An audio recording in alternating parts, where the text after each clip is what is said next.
Praise the Lord. प्रभु के नाम की स्तुति हो। आज हम पढ़ेंगे लेवीय व्यवस्था 10वां अध्याय।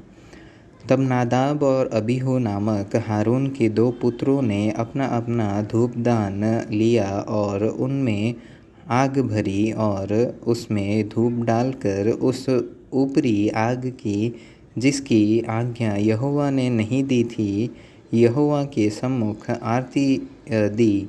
तब यहोवा के सम्मुख के आग निकलकर उन दोनों को भस्म कर दिया और वे यहोवा के सामने मर गए।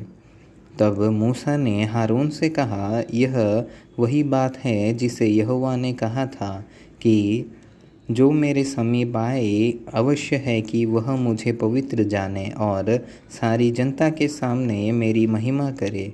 और हारून चुप रहा।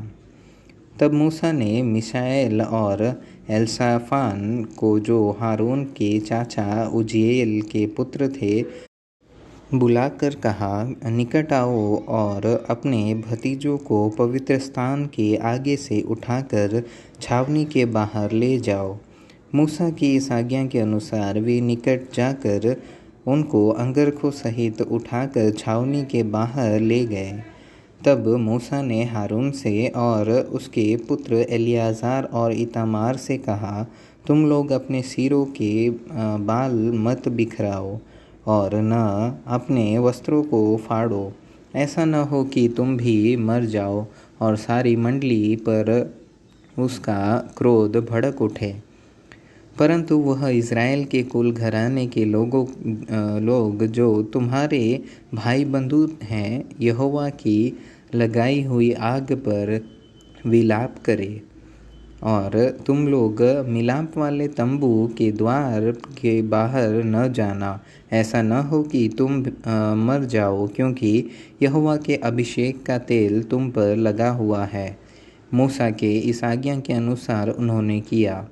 फिर यहोवा ने हारून से कहा कि जब जब तू वहाँ तेरे पुत्र मिलाप वाले तंबू में आए, तब तब तुम में से कोई न तो दाखमधु पिए हो न और किसी प्रकार का मद्य, कहीं ऐसा न हो कि तुम मर जाओ। तुम्हारी पीढ़ी पीढ़ी में यह विधि प्रचलित रहे, जिससे तुम पवित्र और अपवित्र में और शुद्ध और अशुद्ध में अंतर कर सको और इज़राइलियों को उन सब विधियों को सिखा सको जिसे यहोवा ने मूसा के द्वारा उनको सुनवा दी है। फिर मूसा ने हारून से और उसके बच्चे हुए दोनों पुत्र इतामार और एलियाज़ार से भी कहा, यहोवा के हव्य में से जो अन्न बलि बचा है उसे लेकर वेदी के पास बिना खमीर खाओ, क्योंकि वह परम पवित्र है। और तुम उसे किसी पवित्र स्थान में खाओ, वह तो यहोवा के हव्य में से तेरा और तेरे पुत्रों का हक है, क्योंकि मैंने ऐसी ही आज्ञा पाई है। और हिलाई हुई भेंट की छाती और उठाई हुई भेंट की जांघ को तुम लोग, अर्थात तू और तेरे बेटे बेटियां, सब किसी शुद्ध स्थान में जाओ खाओ, क्योंकि वे इज़राइलियों के मेल बलियों में से तुझे और तेरे लड़के बालों को की हक ठहरा दी गई है। चर्बी के हव्यों समेत जो उठाई हुई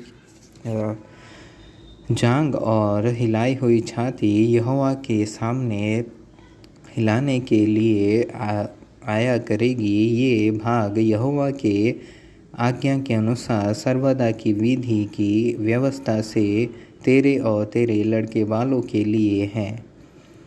फिर मूसा ने पाप बलि के बकरे की जो ढूंढ की, तो क्या पाया कि वह जलाया गया है। सो एलियाज़र और इतामार, जो हारून के पुत्र बचे थे, उनसे वह क्रोध में आकर कहने लगा कि पाप बलि जो परम पवित्र है और जिसे यहोवा ने तुम्हें इसलिए दिया है कि तुम मंडली के अधर्म का भार अपने पर उठाकर उनके लिए यहोवा के सामने प्रायश्चित करो।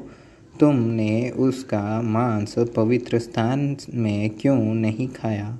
देखो, उसका लहू पवित्र स्थान के भीतर तो लाया ही नहीं गया।